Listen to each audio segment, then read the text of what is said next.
Olá, sejam muito bem-vindos a mais um Que Nome Damos a Isto? Neste último mês com muitas aventuras e desventuras políticas da ordem pública, nacional e internacional. Mês do 10 de junho, dos Santos Populares e de muitas novidades e normalidades pelo nosso território nacional. Connosco hoje temos o São Pedro Moleiro. Muito obrigado Muito obrigado pela nomeação. Boa tarde, bom dia e boa noite, conforme a hora que nos estejam a ouvir. Temos o São Tiago Campos. Olá, eu sou um santo que vem vos desejar um resto de boa semana. Espero que se divirtam a ouvir o nosso podcast e pronto, espero que gostem do início ao fim e conheçam tudo. E o São Hugo Rufino Marques. Olá, que de São não tem absolutamente nada. Isso Olha, são sabemos rosas, nós. senhores, são rosas. Mas olha, não há São Hugo. Pois não, Pois isso não, soa não mal, há, São não Hugo há. soa Se mal. há São Hugo, há São Hugo, há. Temos Olha, aqui a única coisa que eu connosco. sei é que são rosas, senhores, são rosas. Então, se sendo rosas estas aventuras e desventuras nacionais, comecemos com uma que tem um belíssimo nome. Tutti Frutti. Tutti Frutti foi o tema do podcast que deverão já ter ouvido do nosso caríssimo São Tiago Campos, que hoje nos vai relembrar e falar um pouco sobre o que é que foi isto, porque sinceramente nem sei que nome lhe daremos. Pois é, caso para dizer que não é que damos a isto. No passado dia 31 de maio deste ano fiz o meu programa de podcast que lhe chamei Tutti Frutti, a Operação Condor da Democracia Portuguesa, onde falei de diversos problemas que ocorreram a nível de autarquias, sobretudo nomeadamente Lisboa, onde houve combinação de resultados entre partidos, PS e PSD nomeadamente, mas também polémicas com diversas figuras de proa nacional, isto para as eleições de 2017 autárquicas, que foram vencidas por Fernando Medina, mas também houve polémicas por causa da distribuição das freguesias, porque houve candidatos que foram escolhidos a dedo porque eram mais fracos, outros mais fortes, e davam mais jeito aos partidos por interesses estratégicos e políticos que vencessem contra outros mais fracos, ou mais fortes vice-versa, de outros partidos. E isso abalou a nossa sociedade, porque, no fundo, desviou as atenções também de outras temáticas, mas resultou em poucas consequências, como quase tudo o que acontece no nosso país. Muita algazarra e, no fim, quando nós vamos a ver, passa despercebido, passado 2-3 semanas e já ninguém fala e já se partiu para o outro e cai no esquecimento. E eu noto que isso já está a começar a acontecer com o caso Tutti Frutti, como aconteceu com diversos casos anteriormente e irá acontecer com outros certamente no futuro. Mas, Tiago, tu falaste num ponto muito importante, que disseste que o PS voltaria a ganhar as eleições hoje. Porquê que achas... Não tenho a certeza. É uma suposição. É uma suposição. Eu não... Mas quando eu disse tenho a certeza, é mais no sentido de que deixaste passar uma ideia que isso era quase uma certeza. Não, o mais não, provável. Não. Okay. O mais provável, mas o mais provável não é o mais certo. Lembremos, por exemplo, que em 2022, nas legislativas, quase ninguém dava como certa uma maioria absoluta do PS. Aliás, dava-se quase como certa a não maioria absoluta do PS. Completamente. Exato. Por isso nós não podemos entrar a matar a dizer que o PS vai ganhar ou que vai perder. Não há, é o mais provável. Aliás, não há sondagens recentes, e tu deixaste isso também. PS à frente 1% do PSD com 31-30, 31 o PS, 30 o PSD, e depois o Chega, e depois os restantes partidos mais pequenos. Portanto, lá está, não há certezas. Como há certezas. Propriamente está dentro da margem, da plena margem dele. Só que eu acredito que o PS vai ter uma vantagem um bocadinho mais superior, porque há um efeito que não é bem transportado pelas sondagens de suporte ao partido que parece estar sem momento. Ou seja, quando um partido parece estar acabado, isso leva à mobilização das pessoas que não querem que isso aconteça. Percebes? Por exemplo, imagina. Diz. E temos a situação, tanto do ministro Galamba, como também temos a do Duarte Cordeiro, precisamente. Claro, do PS, sim. Envolvido diretamente neste caso. Sim, o que também prejudica-os, mas o PS há de ter sempre mais um bocadinho do que tem nas sondagens, porque as sondagens é isso, não revelam certas realidades que parecem aparentes, mas depois no dia das urnas há mobilização de uns grupos, há outros que ficam em casa e não vão votar, e depois já altera bastante as contas finais. Já falaremos disso mais à frente. Porquê é que tu disseste que tens nojo da política nacional? Tenho nojo da política nacional porque, por mais casinhos e casões que apareçam, não há consequências nenhumas que se retirem. Parece que o país está num estado lastimável em que pode cair uma casa e ninguém se mexe e nada acontece. Pode dar nas notícias que caiu a casa, mas ninguém vai resgatar os sobreviventes, ninguém faz nada. Isto é uma analogia para explicar que, por mais situações complexas e casos, seja de corrupção ou de todo o tipo de polémicas e casos que aconteçam, não há consequências políticas e sérias que aconteçam no nosso país aos governantes e aos políticos. Eles continuam nos seus cargos, continuam a governar e amanhã é um novo dia e lá estão eles. Mas nós temos entre nós aqui hoje um fã de Essa de Queiroz, pelo menos um, que defende bastante a ideia de que ainda o apanhamos. E foi o autor do podcast deste mês sobre a esperança. E Hugo... Ele não é o único que gosta dessa. Hugo, ainda o apanhamos? Eu sou uma pessoa muito pessimista no que toca à participação cívica e tenho várias razões para me sentir pessimista. A partir do momento em que nós temos uma população em que pensa que nomeia primeiros-ministros, não sabem como é que é constituída a organização política em Portugal, não sabem a diferença entre o Presidente da Junta de Freguesia ou o Presidente da Câmara Municipal, não sabem o que é que uma Câmara Municipal pode fazer e o que é que pode fazer um Governo Nacional, não têm a noção quais são as influências da União Europeia, não têm a noção que o Orçamento de Estado não é decidido na Assembleia da República, na Assembleia da República o Orçamento de Estado é desenhado, que depois vai a Bruxelas para o Parlamento e a Comissão Europeia, neste caso a Comissão Europeia, avaliar e dizer se pode ou não ser executado e só depois é que vai para Lisboa, neste caso para Portugal, para poder ser executado. Por isso temos uma população que está muito desconectada de como é que as coisas se organizam e pensam que, como era aquele sketch do Herman, eu é que sou o presidente da junta. Pronto, cada um é o presidente da junta da sua mesa do café. É basicamente isso. Porém, e também quando eu olho para o estado da educação e aquilo que as escolas fazem no sentido da cidadania, também fico muito apreensivo. Eu fiz, em primeiro lugar, as cadeiras de cidadania, quando se olha para o programa, desde o nosso tempo, todos nós tivemos formação cívica. Eu acho que todos nós nos lembramos das cadeiras de formação cívica, que era uma aula que tínhamos com o diretor de turma, mas nenhum de nós se lembra do que é que fez em formação cívica. Eu lembro apenas que uma das aulas era para justificar faltas que muitos dos alunos faziam, entregavam e para haver comunicação, escrevendo pela caderneta entre os encarregados de educação e diretora de turma e encarregados de educação, e assim passavam-se 45 minutos de uma aula. E nós tínhamos um livro de formação cívica, e eu lembro que num livro estava a dizer para pintarmos as cores da bandeira, como é que era o hino nacional completo, como é que se atravessava a estrada. Nós já falámos sobre isso noutro podcast. Pronto. Da Mesa Redonda também. Exato. Ou seja, enquanto hoje em dia ainda se debate as cadeiras de cidadania, o que é que está a ser ensinado, eu acho que as pessoas estão muito, muito focadas sobre igualdade de género e sobre esses temas fraturantes, e estão muito pouco focadas sobre aquilo que cidadão realmente... ativo. Cidadão ativo. Porque vamos ser sinceros. A mim não me interessa a orientação sexual de uma pessoa. Não me interessa se essa pessoa se vê como um homem, se vê como uma mulher, ou se vê como um género neutro. Se essa pessoa estiver doente, vai ao hospital da mesma forma como eu vou, da mesma forma como qualquer uma das pessoas que nos está a ouvir vai. Se essa pessoa tiver um acidente de carro, chama-se os bombeiros. Se essa pessoa for assaltada ou se estiver em risco de vida, chama-se a polícia.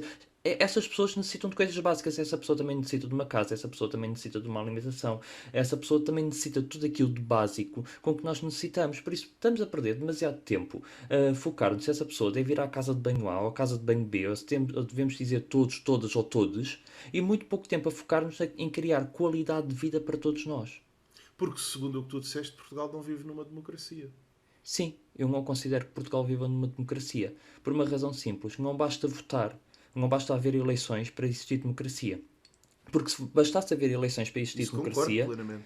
se bastasse haver eleições para existir democracia, ninguém reclamava que a Turquia é uma democracia suspeita, que as coisas não funcionam bem. Todos viam Marrocos como uma boa democracia.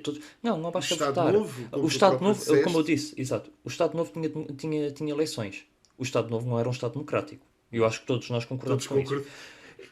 Pronto. Vocês não era um concordam Estado democrático. também? São Tiago, São Pedro, ainda estão cá connosco? Ou já estão no mundo Estamos divino? claro.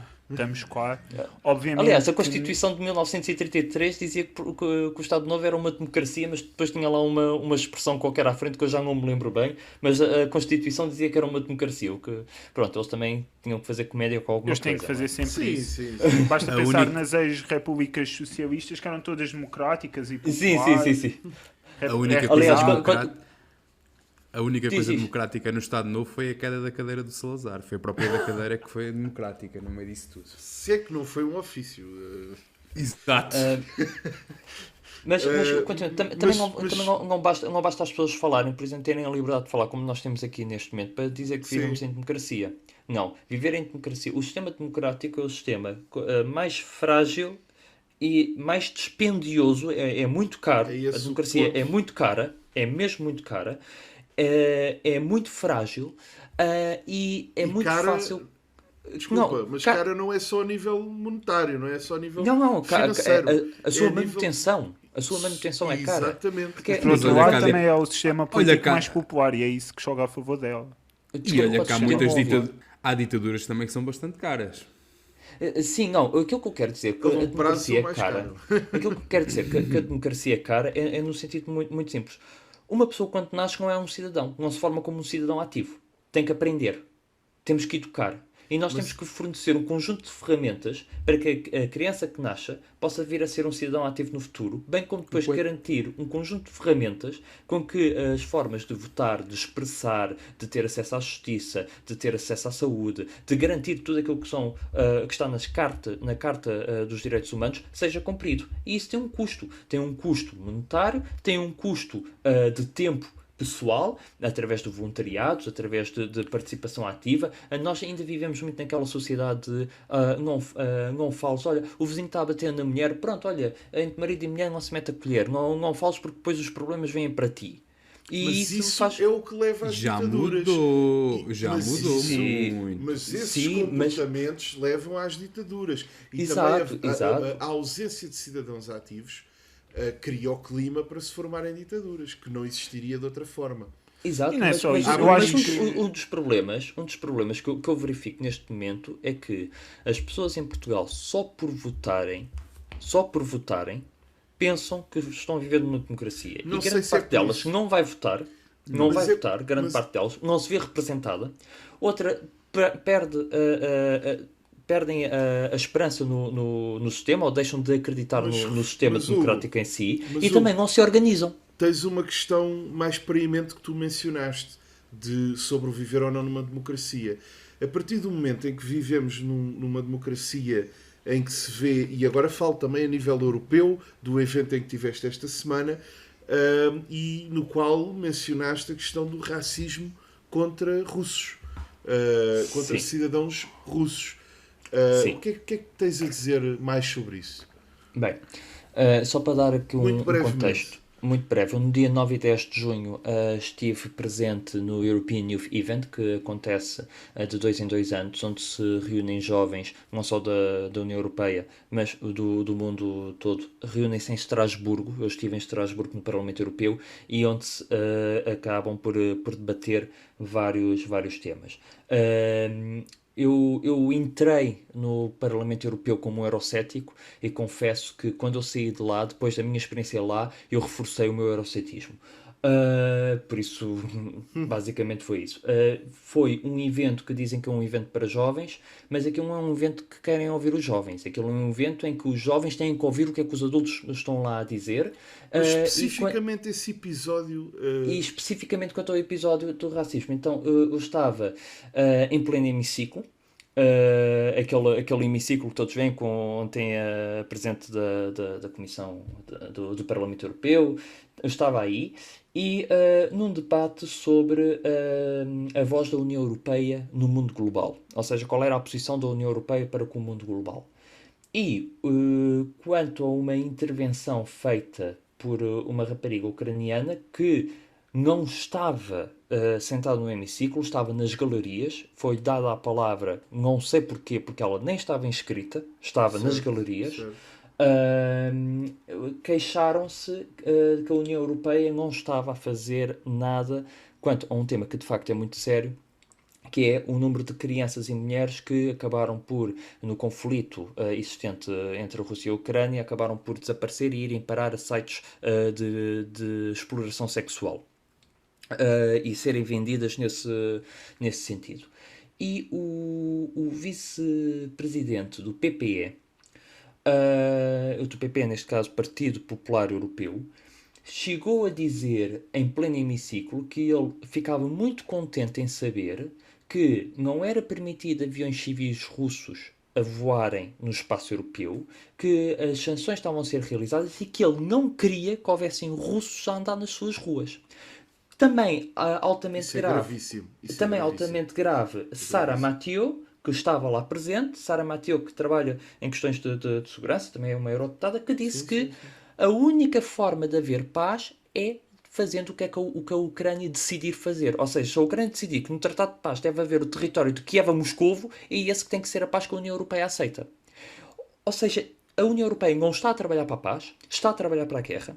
Eu estou a ver que daqui a nada vai deixar de haver material militar a ser enviado para a Ucrânia, vai começar a haver pessoas a ser enviados para a Ucrânia. Nós vamos ser chamados para ir para lá. É esse o ponto. Nós vamos ser chamados. Nós estamos em... Eu estou na seguir reserva ao militar. material, e digam-me, corrijam-me se estou enganado, porque normalmente até costuma preceder o envio de material e o envio de pessoas, de recursos humanos, mas é a única coisa que se pode seguir após enviar aviões caças furtivos, não é?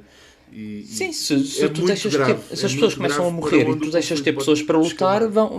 vão enviar outras pessoas. E isto passou-se em pleno Mas Parlamento Europeu. houve Em pleno quem Parlamento foi Europeu. enviado, mas houve mas- quem tenha sido enviado. E era mesmo contigo que eu queria chamar, Pedro Moleiro. Porque o Fiodor foi o que sucedeu. E a questão sobre, ainda para mais do que estamos a viver, era caso para citar José Milhazes, se não tivéssemos aqui um código de conduta contra algumas palavras. Uma autocensura de educação. Não tive problemas nenhuns em meter esse momento no podcast, porque é o que é, as palavras são o que são e a palavra está no nosso dicionário. Perfeitamente. Não me ouvirão a dizer essa palavra num podcast, É provavelmente. isso que era Mas- mesmo por aí que eu estava a dizer. Uma autocensura de educação que me está a impedir de dizer, por mais que me apeteça, relativamente ao facto da União Europeia e estar a trabalhar não para resolver o conflito, mas para o instigar. Respondendo um bocadinho... É uma à- questão, se calhar. Certo. Não O que é que querendo tu fugir achas muito sobre à- isso? Não querendo fugir muito à tua questão, ao Coito, ao Pedro, e pegando um bocadinho nas palavras do Rufino Sim. sobre o próximo passo na guerra na Ucrânia, na operação militar especial da Ucrânia, porque Não o é Rufino, guerra, não há guerra, não há guerra. não há guerra, não é, Rufino? Explica lá o teu ponto de vista, que eu por acaso tendo a concordar. Bem, neste momento já está um pouco mais complicado por uma razão simples. Já o próprio Vladimir Putin chegou a dizer guerra algumas vezes. Mas, para ter uma noção, a Rússia tem um conjunto de alianças de defesa semelhante à NATO. A NATO, se algum Estado-membro Sim, aliado da NATO for atacado, Sim, sim. ativam-se todos. Pronto, O a Rússia tem Cazaquistão, Turcomenistão, Exato, e tem com a Uzbequistão, Bielorrússia, o Cazaquistão, o Bielorrússia. Uzbequistão e a própria Rússia. São 5, há um que me está a escapar. Ora, neste momento, Kirguistão. obrigado. Quem nós estamos a ver neste momento no terreno são forças militares russas e um grupo de mercenários, o grupo Wagner. Nós não estamos a ver forças ucranianas, nós não estamos a ver forças do Kirguistão, Azerbaijão e por aí fora. Ou seja, neste momento, se houvesse uma declaração de guerra por parte da Federação Russa, a aliança seria ativada. Por isso, a República da Ucrânia não Isso estaria é a muito combater, importante. não Isso é estaria a combater diretamente com as tropas da Federação Russa, mais os mercenários que a Federação Russa contrata para o terreno, que é conhecido de todos, o Grupo Wagner, mas estaria a combater contra o exército do Cazaquistão, contra o exército da Bielorrússia e dos outros Estados membros dessa aliança. Daí, quando se diz a guerra na Ucrânia, eu prefiro utilizar a expressão o conflito armado, porque assim dá para ambos os lados. Dá para aqueles que defendem que há uma guerra e dá para aqueles que defendem que não há uma guerra. Neste caso, um conflito armado, nós sabemos que existe. No fim é um eufemismo. No fim é um eufemismo, todos sabemos. Sim, e pegando nas tuas palavras, ou caso, aqui na nossa comunicação ocidental, caso a Rússia declare e fale a palavra guerra, obviamente que tem que utilizar os seus aliados e vai em aliança com os seus aliados dessa... Não sei como é que é o pacto, já não me recordo como é que se chama o pacto, e aí se houver uma aliança com a Rússia, provavelmente nós também poderemos entrar com uma aliança da NATO. Na Ucrânia. Provavelmente, mas eu discordo. Eu duvido completamente por uma razão simples. É que se fosse para essa entrar, nós já tínhamos possibilidade. entrado. Porquê que discordas, Tiago? Porquê que discordas, Tiago? Quer dizer, não é a única coisa que eu discordo, como vocês bem sabem Sim. e conhecem, eu na maioria das posições quanto à Rússia e à Ucrânia discordo profundamente de vocês, né? Não podemos estar de acordo em tudo. Não, isso é que era mau. Isso é que era muito mau. Sim, Isso é que era muito mau. mau. Éramos todos a mesma pessoa. Quanto a este caso específico, que o Rufino estava a falar que não concordava e eu também não concordo, é porque se tivéssemos desde o início entrado em guerra, nós NATO, neste momento acho que já não há essa situação em cima da mesa se a Rússia entrar com os países aliados da Bielorrússia e de outros, porque para ter havido uma guerra direta logo da NATO, perante tanta provocação, já teria acontecido. Há um envolvimento que O que não quer dizer que é formal, não quer dizer que não hajam mercenários da União Europeia que vão lutar pelo lado da Ucrânia. Mas e o envio de material bélico? Sabe o que é que eu vos digo? E há uns tempos estava um professor, um poeta, já não me recordo o nome, a criticar o nosso sistema de ensino. E ele disse que basicamente que devíamos de apostar mais nas humanidades e menos no facilitismo e nas ciências. Devia-se apostar mais nas humanidades. Isto é a prova provada que ele tem razão.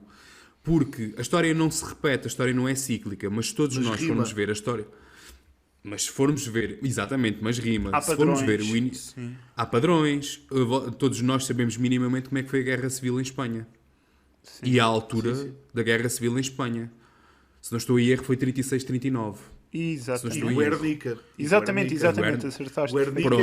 Guernica, que não é só o quadro do Picasso, é o quadro também do foi Picasso. um quadro de um grande massacre. Sim. Sim, o quadro do Picasso que alerta para um massacre que foi, na realidade, a primeira intervenção da Alemanha após a Primeira Guerra Mundial fora do seu território soberano. E eu não sei até que ponto, é que isso não foi a invasão do da Franco. Polónia, nem... E eu não sei até que ponto é que isso não foi a pedido do Franco. Mas ainda voltando, porque isto é a guerra é a política. Ou seja, não, desculpa. A guerra é política por outros meios que estavas a dizer. Era mesmo isso que estavas a dizer. Ou seja, a história explica-nos que tiveste um território que estava em guerra, neste caso não é um invadir o outro, mas é uma guerra civil, em que uma data de fações, incluindo mercenários e incluindo voluntários de ambas as partes, dos rojos e dos blancos, tentaram lutar por um ideal nesse país. E tinhas potências a fornecer armamento de um lado e do outro. Uns eram mais monárquicos. E isso foi o pré-forma foi um dos pré-formas para a Segunda Guerra Mundial. Nós estamos aqui a brincar com brasas. Isso não rima com alguma coisa que estamos a viver hoje? Exatamente. E porquê é que nós... E lá está. Já com a China e com Taiwan? A China e Taiwan são coisas diferentes. Só uma coisa, eu encontrei o pacto. O pacto existente é a Organização do Tratado de Segurança Coletiva. Ele inclui a Rússia, o Quirguistão e o Tajiquistão. E foi formado... Obrigado. e foi formado no começo dos anos 90 após o fim do Pacto de Varsóvia. Ou Após seja, a queda foi da União Soviética. após, exatamente. Certo. Então Desmembramento formaram-se. em vários Mas há estados. aqui uma outra coisa que estamos a ver, que é, todos dizem que este conflito também tem aqueles vestígios de Primeira Guerra Mundial, de trincheiras, mas se nós formos aqui a ver, também há um conjunto de alianças de uns países, um conjunto de alianças de outros países, também, tal como na Primeira Guerra Mundial, os países, que era a Tripla Aliança e a Tripla Entente, e aqui está-se a juntar um pouco dos dois, um pouco daquilo que foi a Primeira Guerra Mundial com as alianças, e só se um for arrastado vão os outros todos atrás, bem como todos aqueles erros que acabaram por levar à Segunda Guerra Mundial. E só queria aqui deixar bem claro uma coisa: o vice-presidente do Partido Popular Europeu, que disse que não queria russos a andar nas suas ruas, é um alemão. E eu gostaria muito que esse vice-presidente tivesse uma história. Ele já tinha idade suficiente para os seus pais terem andado com uma certa farda e ele ter andado numa certa mocidade, não é? A minha pergunta E acho que ele não aprendeu nada. A minha Ou não pergunta quis é, aprender. ele é alemão ocidental ou alemão oriental? Olha, Fico por aqui. Só sei que é alemão, mas eu Boa posso questão. fazer essa pesquisa e digo-te já. Pronto, e fico-me por aqui, porque ele ainda há 30 anos, há 30 e poucos anos, o país dele estava dividido em dois. Assim como as Coreias ainda estão. Queria-te só fazer uma pergunta neste sentido. Diz. De que tu citaste uma das frases que eu mais concordo, não poderia concordar, sobre o que é guerra. Que são jovens que não se conhecem nem se odeiam, que se matam. Por políticos que se conhecem, que se odeiam, mas que não se matam. Mais coisa, menos Exatamente. coisa. Mas a ideia Richard, é esta. O princípio é este. E o que é a guerra? O que é a guerra no sentido, não agora geopolítico, mas no sentido do que é o exemplo do Fiodor. O exemplo do Fiodor é muito simples. Eu não tentei dar ao Fiodor, não quis tentar beneficiar a Rússia ou prejudicar a Ucrânia, nem vice-versa. O que eu quis tentar dar foi uma imagem de como nós, Portugal, também andámos numa guerra do ultramar. Uma guerra fratricida. E lá fora nós éramos mal vistos, o povo português era mal visto por participar nesse tipo de guerra, quando muitas das nações africanas já se tinham entrado no processo de Praticamente todas. descolonização, praticamente todas. O povo português, a maioria do povo português, 90% do povo português, não tinha culpa de ir para essa guerra. Não podia ir para essa guerra. A maioria do povo Nem podia ter opinião. nem podia ter opinião. Tínhamos taxas enormes de analfabetismo. Muitas das pessoas que foram para a guerra nunca tinham saído praticamente das suas aldeias, nunca tinham visto o mar. Perderam a vida por uma guerra que não era nossa ou que não era deles. Eles nunca quiseram, nunca tiveram um espírito expansionista. E a ideia do Fiodor é um pouco essa. É a história de um rapaz que, por acaso, a história podia ser real, mas foi o que eu criei. É a história de um rapaz de 21 anos que tinha uma vida completamente normal na Sibéria. Obviamente que posso ter falhado a um ou outro pormenor, porque isso foi um trabalho de pesquisa e eu nunca estive na Rússia para saber se a vida é mesmo assim ou não. Mas que era um rapaz genial na escola, que quis estudar para São Petersburgo, que gostava dos Kiss Kiss, tinha uma banda, tributo desde a adolescência dos Kiss Kiss. Uma influência ocidental. E pronto, e que foi àquele mítico concerto, estás a ver, e mandou a guerra para um certo sítio. Porquê? Porque ele quer ser livre num país onde não o deixam ser livre. Exatamente. E nós, o facto de estar... E aí, pegando nas palavras do Rufino Marques, do que ele viveu no Parlamento Europeu, nós nunca podemos estar a ostracizar um povo por causa das decisões políticas do seu representante. Quanto mais o povo não vive numa democracia. A Rússia é tudo menos democrática. Podemos discutir se um dia pode ser uma democracia ou não. Eu acho que uma democracia plena ocidental duvido muito que consiga ser. Nunca foi. Nunca o foi. Saiu da Rússia czar para a União Soviética. Por outro tipo de czarismo, mas um czarismo comunista. Pronto. E depois, quando caiu quando caiu o Muro de Berlim, quando se desintegrou o Bloco de Leste, do lado de cá não houve a amabilidade de amparar todas as antigas repúblicas soviéticas. Não houve. E meteram um proxy, para mim, na minha opinião, meteram lá um proxy que era o Boris Yeltsin, que era um embriagado, vá, digamos assim. Era uma vergonha. Um proxy é uma excelente Uma função. espécie de vilarinho do Benfica. O que queiras chamar. Ou então o Bruno Carvalho depois desta cena. O que tu queiras chamar. Epá, mas não houve a amabilidade de dar a mão à Rússia. Pura e simplesmente ostracizaram-na e meteram-na para o lado. E claro, apareceu um Vladimir Putin muito inteligente. Passou crises de fome Brutais. Brutais mesmo. O próprio Yeltsin, nos últimos anos, depois de ter abandonado o governo, ele disse que estava arrependido porque o Putin lhe tinha passado a perna, o tinha enganado de certa forma, que eu pensava que o Putin era uma coisa e afinal era outra. Vejam os vídeos dele na visita de Estado ao Canadá em 96 ou em 97, o podre de bêbado, que é mesmo assim, podre de bêbado ao pé do chefe de Estado do Canadá. Isso também havia alguém da União Europeia sim, não dava honra nenhuma. que recentemente teve uns vídeos. Sim. Era vergonhoso. Recordar-se melhor que eu. O antigo presidente da Comissão Europeia. Eu só queria aqui fazer uma correção àquilo que tinha dito. Quem eu indiquei que tinha dito que ficava muito contente de não ter russos andando nas suas ruas e que não queria é Rainer Wieland, é o membro do grupo do Partido Popular Europeu e ele é vice-presidente do Parlamento Europeu. Por isso nós tivemos Roberta Metsola no Parlamento Português a dar farpas ou postas de pescada, como nós dizemos aqui, a dizer que ela esteve na Ucrânia, que para a deputada do PCP ir falar com os deputados ucranianos e a dar algumas farpas, depois também mais à direita, a André Ventura, enquanto ela mesmo no seu próprio Parlamento tem como vice-presidente uma pessoa com 66 anos, nasceu em Estrasburgo, peço desculpa, em Stuttgart, já não passou pela fase negra da história da Alemanha, mas os seus pais passaram certamente e devem ter falado, e ele deve conhecer muito bem a história desse tempo, que vai para o Parlamento e disse uma coisa destas. Por isso eu não sei depois com que autoria ou com que cara, neste caso, Roberta Metsola vai falar ao Parlamento Português a dizer que os deputados portugueses têm que a determinados deputados que têm que mudar as suas ideias. Eu acho que ela primeiro devia fazer o seu trabalho de casa em vez de se estar a meter com Estados soberanos. E é aí mesmo que depois, ainda aqui para fechar o ponto do Fiodor Moleiro, o que no fim acontece ainda relativamente às guerras é que no fim são as pessoas que sofrem. Claro. São as Cátias, são os Fiodores.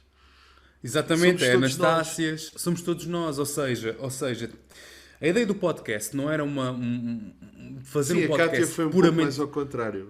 Sim, mas não era para fazer um podcast puramente político, mas antes pelo contrário, o foco é as pessoas. Neste caso, mas tudo é política, é verdade, mas a política é feita por pessoas e feita para pessoas. As pessoas esquecem-se disso.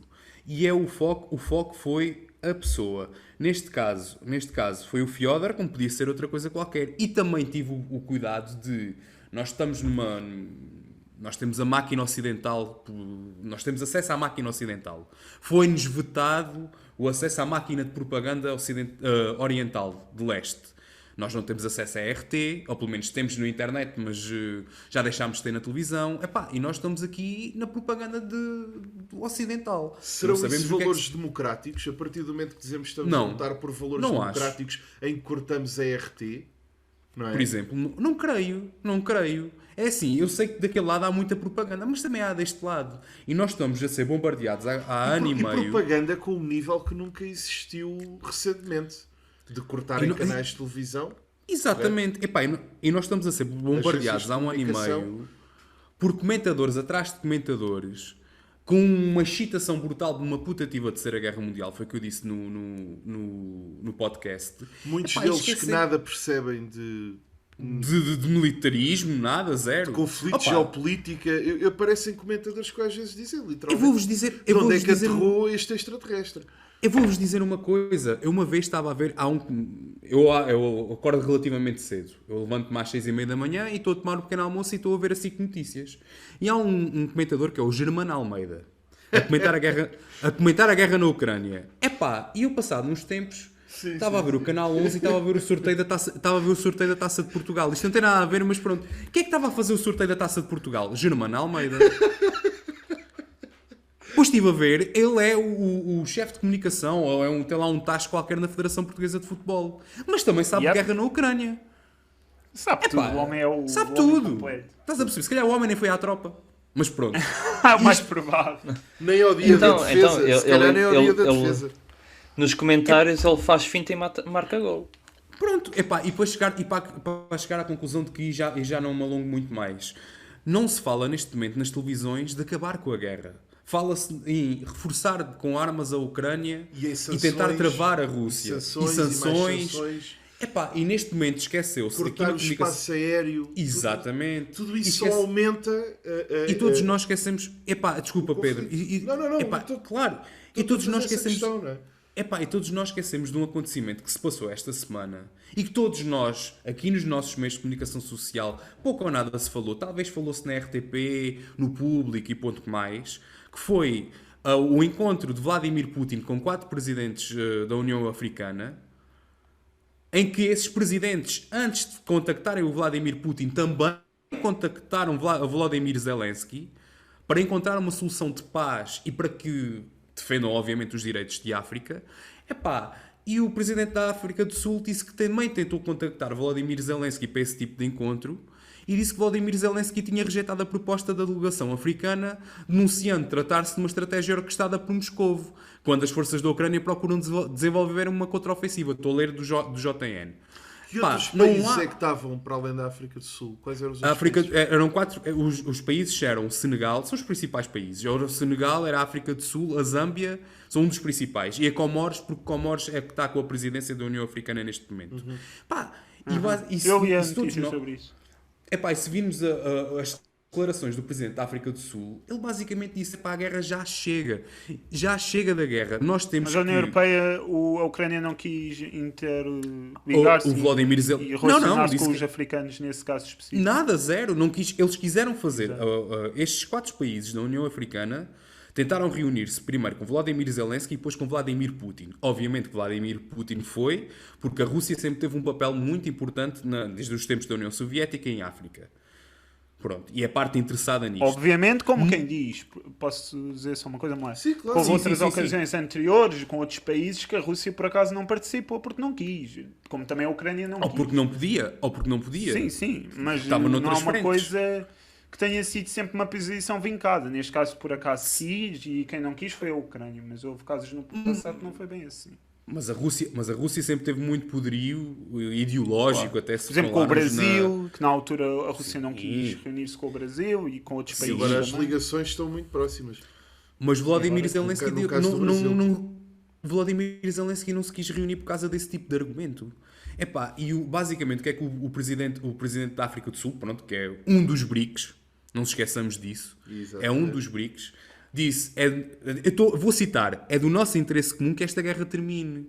E foi falar da questão dos portos ucranianos, dos cereais e de se poder difundir e as trocas comerciais, e que já chega desta guerra. O mesmo presidente sul-africano... E dos portos russos que estão sancionados e dos portos, também. Exatamente. E o mesmo presidente sul-africano disse, há coisa de um mês ou dois, esta notícia passou pelos pingos da chuva, que o mundo ocidental, nomeadamente os Estados Unidos, obviamente, está a forçar a África do Sul e os restantes países africanos a tomar um lado nesta questão do conflito da guerra da Ucrânia. E que ele não quer saber de um lado ou do outro, ele quer é paz. Porque Exato, nós precisamos é de neutralidade e de independência. Claro, de independência. E ele precisa de comida, precisa pronto, precisa de paz. Precisamente. A África tem a surge de importar muitos cereais, não só da Rússia, mas também da Rússia, países que não estão a sancionar portanto, tanto compram da Rússia como da Ucrânia, assim, quem faça o melhor preço, ou os canais comerciais que tenham em aberto. E o problema é que mesmo que comprem a terceiros, o preço mundial no mercado dos cereais, uma mexida percentual mínima, representa mais milhões de pessoas que passam a morrer à fome em África. Exatamente. E repara numa coisa, E, que tu és de quando gestão... é que isto se fala? Quando é que isto se fala nos meios de comunicação aqui, ocidentais, Raramente. de direito democrático? Raramente. E tu que és de gestão, e estudaste economia, sabes que, que o contrário, normalmente o contrário da guerra é o comércio. Ora, muito bem. O que motiva a guerra. Aliás, Não, o comércio tem uma outra guerra. Exatamente. Certo, mas quando tu tens trocas comerciais com um povo ou com uma nação, normalmente não há guerra. Não, A guerra começa quando terminam essas relações. Não tão linear. Um filósofo francês, Benjamin Constant, pesquisa. Posso só dizer uma coisa?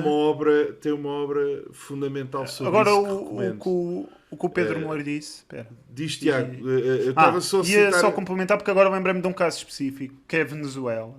Que enquanto os Estados Unidos estiveram completamente isolados do petróleo da Venezuela e afins, estavam sempre a falar deles nas notícias e a dizer que a Venezuela era isto e aquilo, mas depois quando o petróleo aumentou, o Biden acho que foi à Venezuela e não sei quem nunca mais ouviu falar da Venezuela nos noticiários, nem nunca mais falou de nada da Venezuela.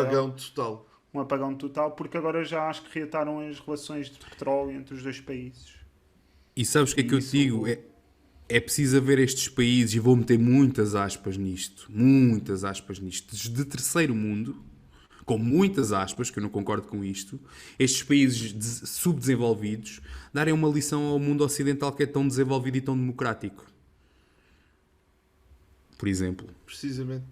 Mas esse ponto que tu tocaste, que é fundamental do comércio, aliás, a guerra não é o comércio que é a solução para a guerra, porque mas a guerra é que é um sintoma de que o comércio não está a decorrer bem, que há um bloqueio. E muitas vezes, quando nós hoje que sabemos isto, a ciência política ainda melhor saberá, e a sociologia, a antropologia, a geografia, a geopolítica, por aí fora, todos os intelectuais e referências nestas áreas deverão saber, e obviamente também na gestão, e no comércio internacional, nos negócios internacionais, que quando nós sancionamos um país, só aumentamos a clivagem para que se agrave uma tensão para uma operação ou conflito efetivo militar. E com este ponto trago aqui aquilo que Marcelo Rebelo de Sousa, o nosso Presidente da República, afirmou na visita de Estado à África do Sul, que disse que Portugal está melhor nas relações internacionais do que nas relações internas. Concorda com esta frase, Tiago? Absolutamente. Concordo absolutamente. Por isso é que Portugal tem sido um país bastante pacífico desde o fim da Guerra Colonial. Porque, Portugal dá-se bem com todos, mas também não se destaca em nada. E eu só tenho isso a dizer quanto a esse tema. Aquela velha ideia de que nos damos bem. Somos simpáticos com todos, para o bem e para o mal. Sim, um povo hospitaleiro, mas também não ganhamos nada com isso, porque os outros passam-nos sempre à força e acima. Basta pensar quando foi o Lula da Silva, que nós na altura até comentámos, quando ele veio cá ao 25 de Abril, que os portugueses é que estavam sempre a tentar falar brasileiro, enquanto o Lula nunca tentou falar o português de Portugal. Nós é que estávamos sempre a tentar imitar o brasileiro e o sotaque brasileiro, até com o Chico Buarque e não sei o quê. O Marcelo falou em sotaque brasileiro, o Costa também falou noutra ocasião e pronto, é isto. Nós rebaixamos um bocado para nos darmos bem com isso. Isso é pedante, Tiago. Isso para mim chega a ser pedante. Mas sobre Portugal já dizia... Por um lado ficamos a ganhar, por outro ficamos a perder. Mas Moleiro, sobre a nossa presença no estrangeiro e nos negócios internacionais, é mais saudável? É assim, já puxando um bocadinho... Ou pondo a questão de outra forma, será que temos mesmo um conflito interno e que isto não é tudo só um show de vista? É assim, puxando um bocadinho ao tema do meu primeiro podcast do Agostinho da Silva, o professor Agostinho da Silva dizia que queria que o mundo começasse a ver, pronto, a ser governado pela filosofia portuguesa do século XIII. Eu acho que Portugal sempre foi, ao longo da história, do ponto de vista de comunicação externa e de relações externas, muito, obviamente, com algumas guerras pelo meio, mas foi sempre um país muito cordial, dada a nossa posição e dado ao nosso número de portugueses, de habitantes. Sempre tivemos que nos dar bem com os grandes tubarões e com os pequenos e com os peixinhos, com as sardinhas, digamos assim. E sim, acho que Portugal sempre teve boas relações com muitos países. A última má relação diplomática e institucional que eu me recordo com um país foi assim mesmo declarada, foi com a Indonésia, por causa da questão de Timor. Sim. Exatamente. Tivemos ali uma questão, alguns atritos no passado, mais recente com Angola, por causa de negociatas, digamos assim. Não só Angola. Não só Angola. E também com a Venezuela. Puramente comerciais, mas essas foram puramente comerciais. Não chegaram sequer à atenção. Históricas. Não. Posso falar duas que são bastante históricas, mas que Sim, são pouco faladas. Foi com os turcos otomanos. Portugal andou em guerra a tentar controlar colónias que tinha no Extremo Oriente, no Médio Oriente, quero dizer, no Catar, na Índia, pronto, havia sempre grandes batalhas navais. Também Oman. Sim, Oman. Havia sempre grandes batalhas entre Portugal e os otomanos turcos, que deram origem aos turcos. E o outro país que pouco se fala, que nós tivemos uma grande rivalidade histórica, é a Holanda. Normalmente só se fala de Espanha, mas nós Casa tivemos do uma Brasil. grande rivalidade, Claro. sim, com o Brasil. E eles também ficaram com grande parte das nossas colónias Pernambuco. orientais também. Sim. A Ficaram própria com a ilha de Indonésia. Ceilão, partes da Indonésia, como as Flores e outras que ficaram nas mãos deles. Sim. Bastante. Ilha do Coração. E a Exato. Companhia das Índias Orientais, não é? Holandesa. E eles rebentaram com a maior empresa do mundo. com Malaca. Até hoje. Aliás, proporcionalmente, hoje as maiores empresas do mundo, da petrolífera da Arábia nós conseguimos Saudita, recuperar. não é nada, que é das maiores empresas do mundo, ou as Apples, as Googles, não são nada, são uma migalha ao pé do que foi o poderio e mesmo a capitalização em termos práticos e reais da Companhia das Índias Orientais. Mas vocês falaram bem de Pernambuco, só que nós conseguimos recuperar Pernambuco. O que não conseguimos recuperar foi a parte das Índias Orientais. Isso ficou perdido. Claro. Era o próprio nome da empresa. Não poderia acontecer nunca. Foi Não um estaríamos a spin-off. falar dela. Foi um spin-off. Uma aquisição agressiva. Uma leverage buyout. É uma contratação. Sobre a política interna, sobre as relações internas, eu acho que supostamente estamos a viver um spin-off entre o Presidente da República e o Primeiro-Ministro, mas não sei se na realidade esse spin-off está a acontecer ou não. No momento em que ainda ontem o nosso Presidente da República defendeu não a presença de António Costa defendeu a presença de António Costa na Hungria, a ver um jogo com o Viktor Orban. Sim. Não sei se viram esse soundbite. E o mais grave no do meio Presidente disto Marcelo. tudo Esse é que foi o não verdadeiro estava no jogo. protocolo. Em que não estava Saiu no do protocolo, a dizer que ele também foi vítima disso. Calma, na altura do Europeu não é de uma questão de 2016. protocolo. Não estava no programa. O protocolo é uma outra coisa. O protocolo, por acaso aconteceu, reuniu-se assim com o programa, Primeiro-Ministro, chegou à exatamente. Hungria. O protocolo foi cumprido. O que não aconteceu é que não estava na agenda do Primeiro-Ministro. São Pois duas não. coisas diferentes. Eu aproveitando de ter daqui a ligação ao nosso enviado especial à Polónia, qual é a opinião dele sobre do nosso Santo Hugo, do nosso São Hugo, a opinião sobre Portugal estar melhor nas relações internacionais do que nas internas? Numa frase, como é que porias isso numa frase? Numa frase, as relações É um externas desafio. portuguesas, as relações externas portuguesas são estáveis porque, independentemente dos contratempos internos, os desafios externos de Portugal continuam os mesmos, bem como as suas posições. Portugal não altera a sua posição independentemente dos seus contratempos. Por isso, sim, Marcelo Rebelo de Sousa tem razão. Aquilo que nós poderemos avaliar é se a palavra de Portugal conta, o que é uma coisa totalmente diferente. Isso é uma coisa Claro. totalmente diferente. Aliás, se repararem, quando houve o 25 de Abril, não houve uma grande convulsão da diplomacia externa portuguesa. Isso não gera Mas- desconfiança. O que me mete mais impressão no meio disto tudo é ouvirmos sempre o PS e o Costa sempre a atacarem a Hungria e o Orbán e isso tudo e depois... Isso Mas é o isso que me não mete gera- mais confusão a mim. A minha pergunta é para quem está do lado de fora do país, do E até território soberano, com bastante o chega com isso, Rufino, o mas depois Rufino, acabam o que é por que se reunir vês? também com ele. Não O que vês é que que isso, eu gera, vejo? que isso gera desconfiança da parte, por exemplo, dos polacos ou de outras nacionalidades com quem tens contacto Não, no não. mundo diplomático? Eu estive no dia 13, eu estive nas comemorações do 10 de junho, organizada pela Embaixada de Portugal aqui em Varsóvia. Normalmente não se celebra o 10 de junho no próprio 10 de junho, é algo que eu aprendi agora. Mas não é o dia das comunidades portuguesas?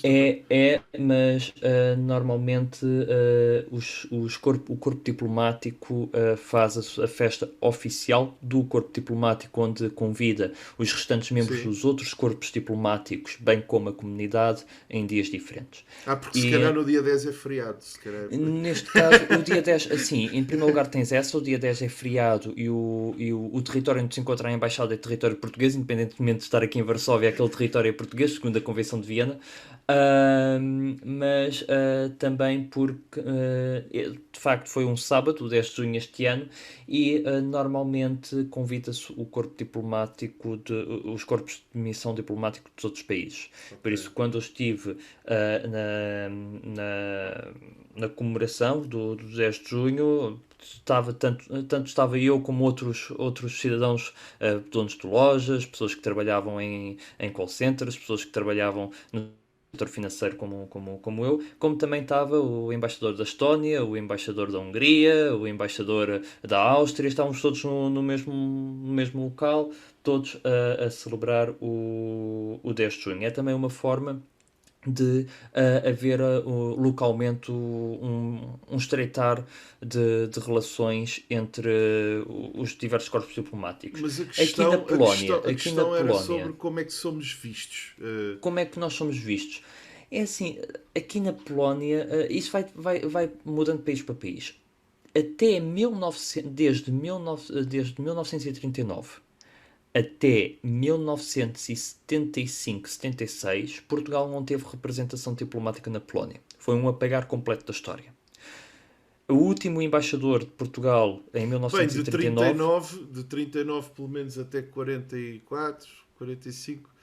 Não tivemos. Não, Quem- nem na Segunda Guerra, através da Alemanha, na Alemanha teríamos, né? Na Alemanha nazi. Sim, tínhamos, portanto, tinhas um tínhamos embaixador sobre em o Berlim. território, tínhamos, Mas não era diretamente polaco. à Sim. Polónia Aliás, fica aqui uma curiosidade para todos. não. Ao território polaco tínhamos, mas à O Polónia último não. embaixador de Portugal em Varsóvia, em 1939, ou seja, quem era o embaixador chamava-se César de Sousa Mendes, que era o irmão gêmeo de Aristides de Sousa Mendes. Fantástico. O irmão gêmeo era o embaixador de Portugal aqui em Varsóvia.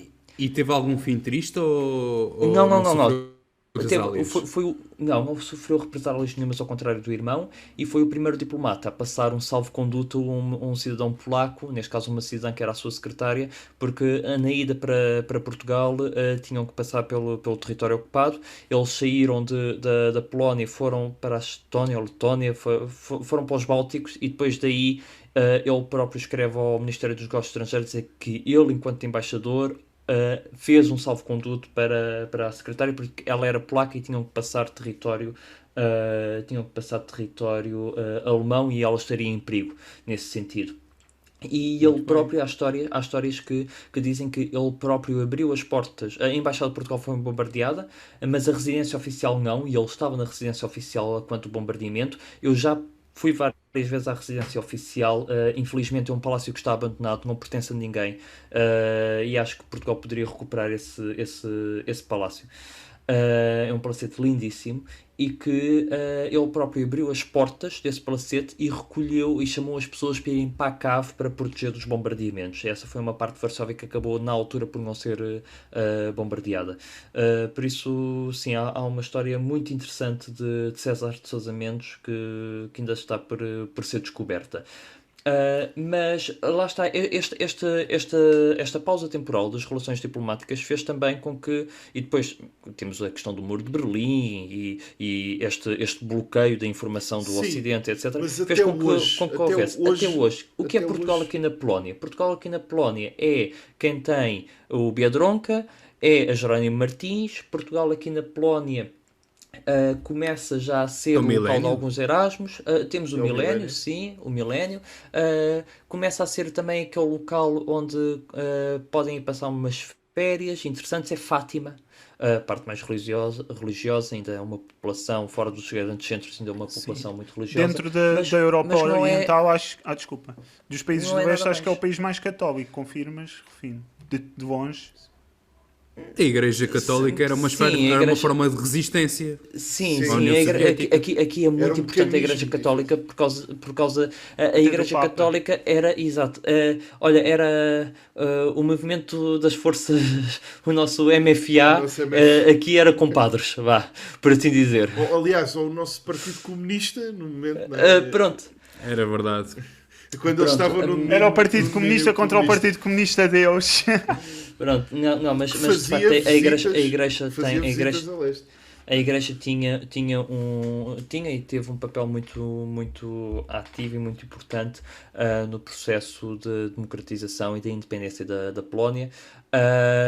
Daí Isso também é uma ainda haver- ligação, também Ah. é uma ligação positiva a Portugal e agora até com as Jornadas Mundiais da Juventude, mas isso ficará para uma próxima mesa redonda que se vai estar muito mais próxima do evento. E agora falando de eventos não tão católicos, certamente temos as notas culturais e precisamente Rufino traz-nos aqui dois casos muito interessantes. Sim, trago dois casos. Tenho duas notas culturais, uma a realizar-se em Lisboa. Vai-se realizar este sábado, já este sábado, dia 24, dia 24, peço desculpa, este sábado é dia 24 de junho, o centenário da divulgação musical, de 1923 a 1940. Ora, a divulgação musical era feito por Emma Santos Fonseca da Câmara Reis, em que ela mesma fazia divulgações de apresentações de concertos dedicadas à música de Eric Satie. Genial, E, Eric Satie é e- genial. e o E grupo dos adoro as Seis. músicas dele. E nesse sentido vai acontecer, a entrada é gratuita, é uma entrada gratuita, vai acontecer na Biblioteca Nacional de Portugal, fica no Campo Grande, em Lisboa. Junto à E- cidade universitária. Não é? Exato, e é às 4h30 da tarde, este sábado, por isso podem ir a concerto com palestra no átrio do anfiteatro, a entrada é livre. É E necessária inscrição? Não? não é necessário inscrição, pelo menos pelo que eu estou aqui a ver. No caso do Algarve, indo também ao encontro do meu podcast que fiz sobre a parte da esperança, Sim. em informar os jovens que está a ocorrer, começou no dia 1 e vai terminar no dia 30, o Orçamento Participativo Jovem de Vila Real de Santo António. Todos os jovens com a idade entre os 14 e os 35 anos, inclusive 35 anos, que sejam residentes, trabalhadores e ou estudantes no município de Vila Real de Santo António, bem como grupos ou associações que apresentem o Registro Nacional de Associações Juvenis com sede ou atividade no município de Vila Real de Santo António, podem participar no orçamento participativo. A Câmara Municipal atribuiu um orçamento, uma verba de 3.000 euros, com IVA incluído, para este primeiro orçamento participativo jovem do ano 2023 e por isso, caso seja um jovem nestas idades, entre os 14 e os 35 anos, e gostasses de ver algo que fosse feito em Vila Real de Santo António, seja uma melhor sinalização junto de escolas, aumento do pavimento, seja a criação de uma praça. Esta é a oportunidade. Vai ao site da Câmara Municipal de Vila Real de Santo António e participa. Fantástico. Tiago, trazes-nos uma publicação muito particular. Sim, eu desta semana, nesta mesa redonda, trago uma sugestão cultural, que é o álbum Life is But a Dream, dos Avenged Sevenfold, uma banda de heavy metal. Sabendo que eu, por acaso, nunca fui um grande amante, nem fã, nem tenho um grande conhecimento sobre as diversas variantes do heavy metal, nunca apreciei muito o tipo de sonoridade, mas houve qualquer coisa na primeira música que ouvi deles, chamada Nobody, que me atraiu, que me fascinou, que me fez ouvir outras do álbum deles, que foi lançado este mês, no dia 3, se não estou em erro, ou dia 2. Também gostei muito da Mattel, que é a música que antecede a Nobody no álbum, também gostei muito.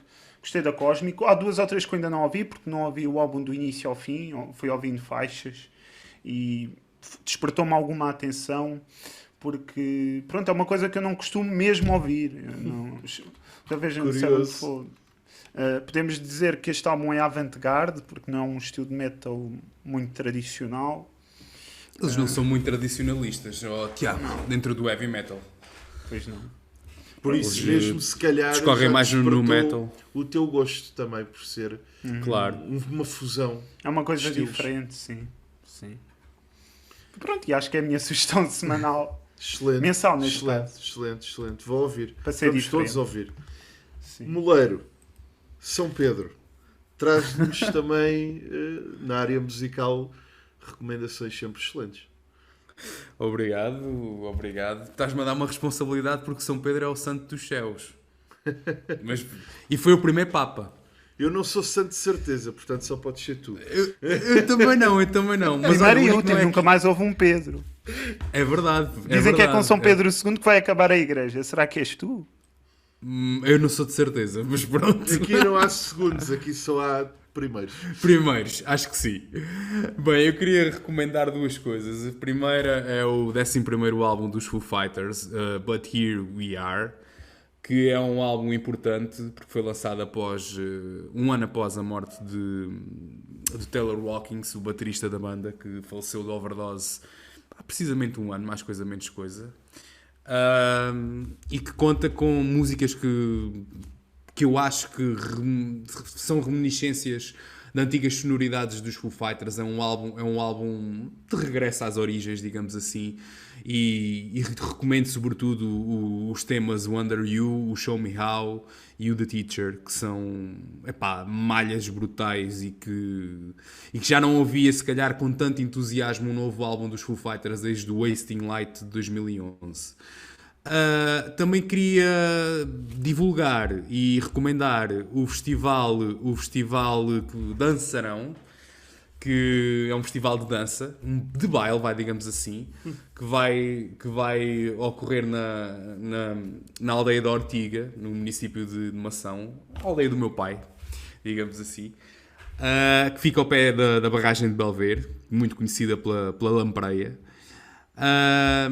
E que é um festival que irá decorrer de 14 a 16 de julho. É um festival organizado pela Associação Dançarém e que procura, segundo os próprios, juntar pessoas dos 8 aos 80 anos para dançar músicas de baile, digamos assim, e tradicionais portuguesas. Não é só de baile, longe, não comparar com algumas músicas que vemos nos programas de domingo à tarde, digamos assim.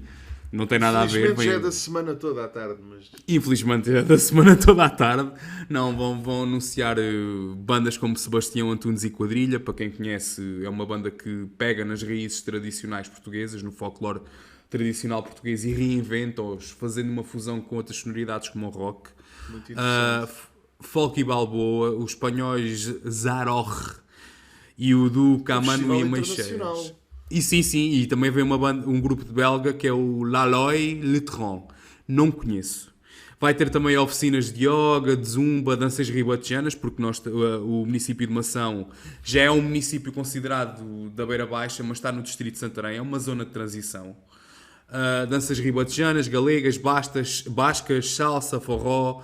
Vai ser um festival etnográfico, digamos assim. E quem quiser, de 14 a 16 de julho, não tem desculpas para dar um pezinho de dança na Ortiga, que é uma Excelente. terra muito espetacular, que tem um núcleo museológico do azeite.